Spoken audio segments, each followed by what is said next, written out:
بسم اللہ الرحمن الرحیم۔ آج ہم 7ویں پارے کا خلاصہ بیان کریں گے۔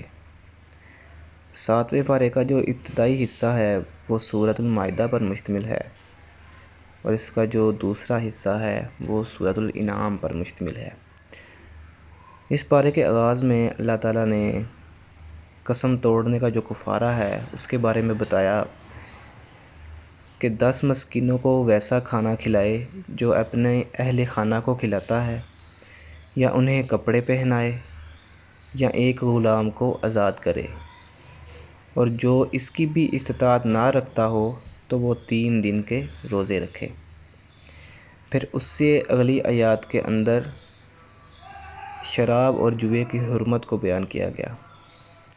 پچھلی صورتوں کے اندر جیسا کہ سورۃ بقرہ اور سورۃ نساء میں بھی بتایا گیا تھا کہ شراب اور جوا اچھی چیزیں نہیں ہیں اور شیطانی کام ہیں، تاہم اس صورت کے اندر انہیں قطعی طور پر حرام کر دیا گیا۔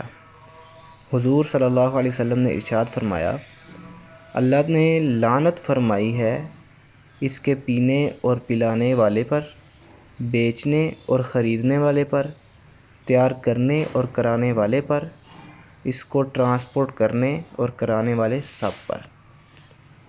پھر اس سے اگلی آیات کے اندر اللہ تعالیٰ نے احرام کے مسائل جو ہیں وہ بتائے ہیں، اور یہ بھی بتایا کہ احرام کی حالت میں خشکی کا شکار منع ہے، جبکہ سمندر میں شکار کیا جا سکتا ہے۔ اور پھر اگلی آیات کے اندر غیر ضروری جو سوالات ہیں ان سے منع کیا گیا۔ تاہم علم حاصل کرنے کے لیے اور اپنی اصلاح کے لیے سوال کرنا تو مطلوب ہے، لیکن محض سوال برائے سوال کرنا یہ درست نہیں، اس سے منع کیا گیا ہے۔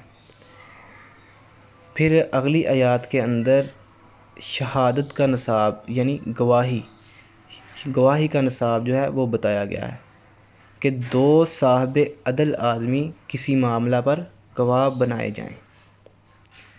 پھر اللہ تعالیٰ نے قیامت کے دن تمام انبیاء سے جو سوال کریں گے اس کے بارے میں بتایا کہ جن کی امتوں نے کج روی اور ضلالت اختیار کی ہوگی، خصوصاً حضرت عیسیٰ علیہ السلام کا ذکر ہے،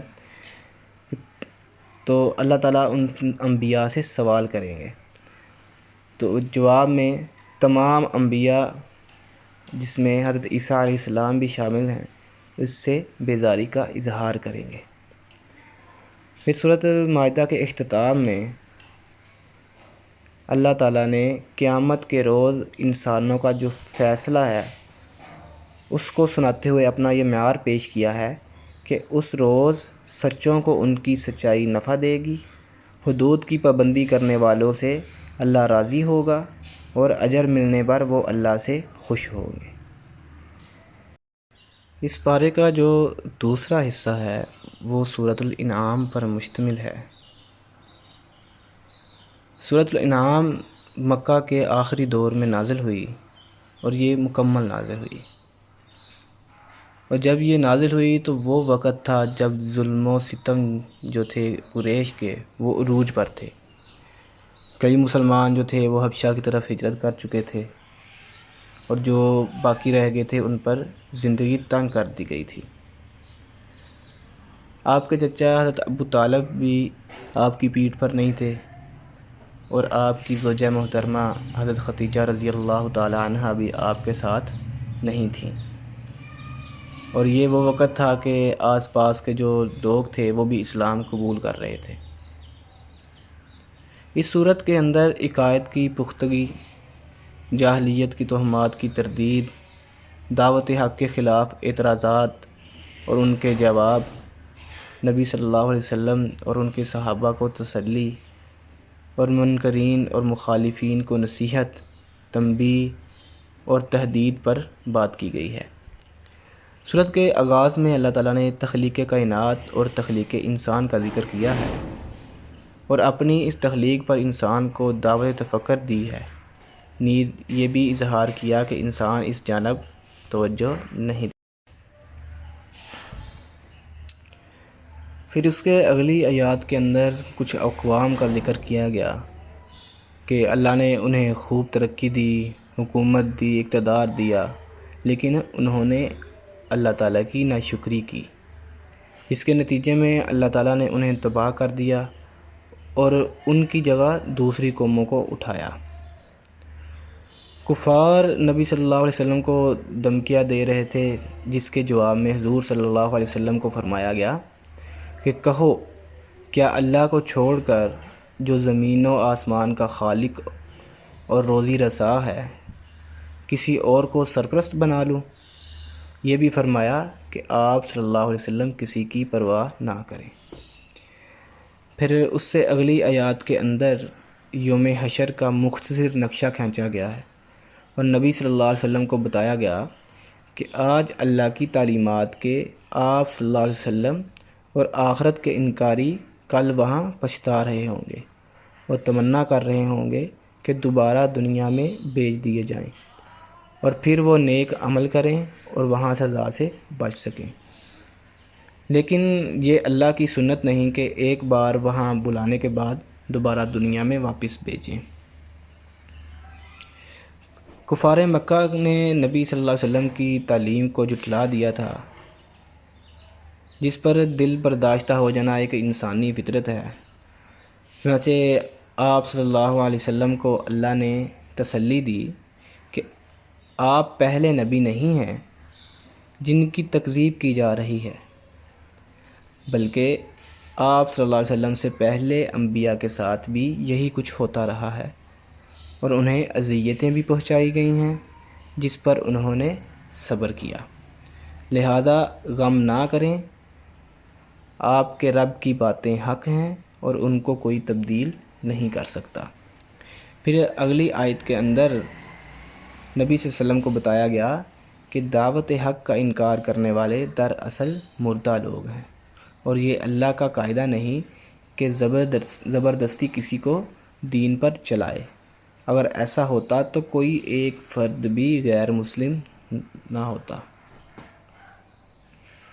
پھر اگلی آیات کے اندر بتایا گیا کہ جب انسان پر مصیبت آتی ہے اور سارے سہارے ختم ہو جاتے ہیں تو وہ بالآخر اللہ ہی کو پکارتا ہے، جبکہ خوشحالی کی حالت میں وہ اللہ کو بھول جاتا ہے، لیکن پھر بھی اللہ اپنی رحمتوں کے دروازے اس دنیا میں اس بندے پر بند نہیں کرتا۔ لوگ سمجھتے رہتے ہیں کہ ان کی تمنائیں پوری ہو رہی ہیں، جب وہ اس میں مگن ہوتے ہیں تو اللہ تعالیٰ پھر ان پر عذاب نازل کر دیتا ہے۔ پھر اگلی آیات کے اندر توحید و رسالت کا مضمون بیان کرتے ہوئے بتایا گیا کہ اللہ کے نبی صلی اللہ علیہ وسلم اللہ کے نمائندے ہوتے ہیں،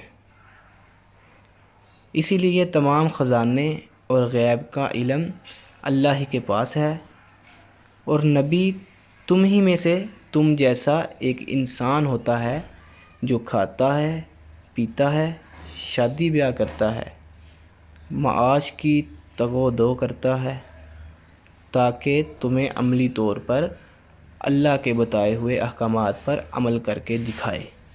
اگر وہ فرشتہ ہوتا تو وہ ایسا نہیں کر سکتا تھا۔ قریش کے جو بڑے بڑے سردار تھے، کھاتے پیتے لوگ تھے، ان کا نبی صلی اللہ علیہ وسلم پر ایک اعتراض یہ بھی تھا کہ آپ صلی اللہ علیہ وسلم کے پاس ہماری قوم کے جو غلام تھے، جو موالی ادنا طبقے کے لوگ، وہ سب جمع ہو گئے ہیں، بس یہی لوگ اللہ کو ہمارے درمیان ایسے ملے جن کو برگزیدہ کیا جا سکتا تھا۔ پھر وہ ایمان لانے والوں کی خستہ حالی کا مذاق اڑاتے، بلکہ ان سے جس سے کبھی پہلے کوئی اخلاقی کمزوری، مطلب جو ایمان لانے سے پہلے اگر کوئی اخلاقی کمزوری ظاہر ہوئی تھی تو وہ اس پر بھی حرف گیریاں کرتے تھے اور کہتے تھے کہ فلاں جو کل تک یہ تھا اور فلاں جس نے یہ کیا تھا آج وہ بھی اس برگزیدہ گروہ میں شامل ہے۔ پھر انہی باتوں کا جواب اللہ تعالیٰ نے ان آیات میں دیا۔ پھر اگلی آیات کے اندر بتایا گیا کہ جو کافروں کا نبی کریم صلی اللہ علیہ وسلم سے مطالبہ تھا کہ اگر واقعی آپ اللہ کے نبی ہیں تو لے آئیں وہ عذاب جس سے ہمیں ڈراتے ہیں۔ اس کا جواب اور توحید کی حقانیت ان آیات میں بتائی گئی، جس میں کہا گیا کہ جس چیز کی تم جلدی مچا رہے ہو اس کا فیصلہ اللہ کرے گا۔ کب کرے گا یہ بھی اسی کو معلوم ہے۔ اس سے کوئی چیز چھپی ہوئی نہیں، نہ کوئی مجرم چھپ سکتا ہے، نہ بھاگ کر فرار ہو سکتا ہے۔ بحر و بر کی کوئی چیز اس سے پوشیدہ نہیں۔ درختوں سے گرنے والے پتوں تک کو وہ جانتا ہے۔ زمین کی اندھیری تہوں کے نیچے کوئی دانہ ایسا نہیں جو اس کی نظروں سے اوجھل ہو، گویا ہر چیز اس کے سامنے کھلی کتاب ہے۔ پھر اگلی آیت کے اندر ابراہیم علیہ السلام کے بارے میں بتایا گیا۔ چونکہ مشرکین مکہ ابراہیم علیہ السلام سے اپنی نسبت پر فخر کرتے تھے، تو اللہ نے ابراہیم علیہ السلام کے دور جوانی کا قصہ بیان کیا کہ کس طرح انہوں نے ایک بت پرست گھر میں آنکھ کھولی اور وہ انہی پتھر کے اصنام سے کتنے بدظن تھے۔ قوم مٹی اور پتھر کے بتوں کو پوجتی تھی، چاند، سورج اور ستاروں کو ان کی عبادت کرتی تھی۔ ابراہیم علیہ السلام نے اس قوم کے سامنے ان کے ایک ایسے الہ کا ذکر کیا اور چاند اور سورج کے غروب ہو جانے کے بعد قوم کے سامنے یہ سوال اٹھا کر سوچنے پر مجبور کر دیا کہ یہ کیسے رب ہیں جنہیں زوال ہے۔ پھر اعلان کیا، نہ تو چاند ستاروں میں الوہیت ہے، نہ سورج اس کا اہل ہے۔ الہ تو ایک ہی ہے اور وہی ہے جس نے ساری کائنات کو پیدا کیا۔ میں یکسو ہو کر اس کی جانب رخ پھیر رہا ہوں۔ پھر اگلی آیات کے اندر اللہ کے جو انبیاء تھے جو دنیا میں تشریف لائے ان کا ذکر کیا گیا ہے۔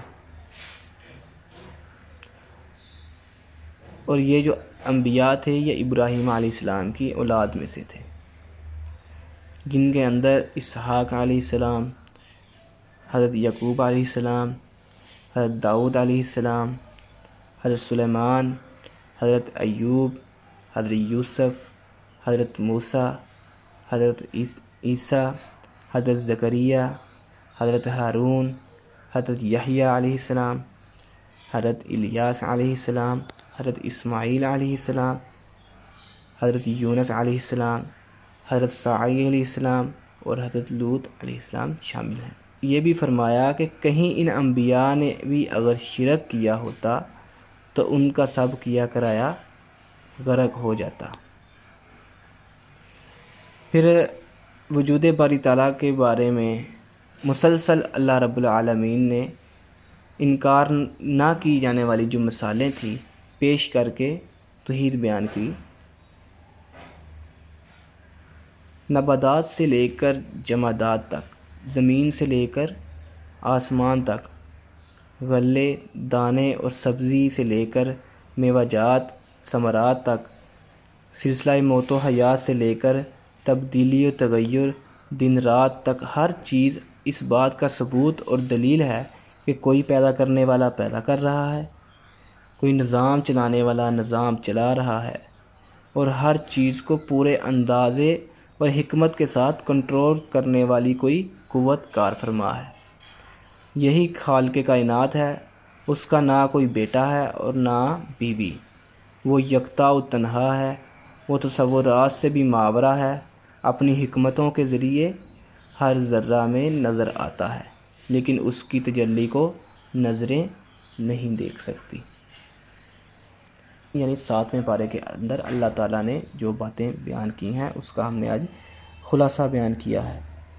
اللہ تعالیٰ سے دعا ہے کہ اللہ تعالیٰ ہمیں ان پر عمل کرنے کی توفیق عطا فرمائے۔ وما علینا الا البلاغ المبین۔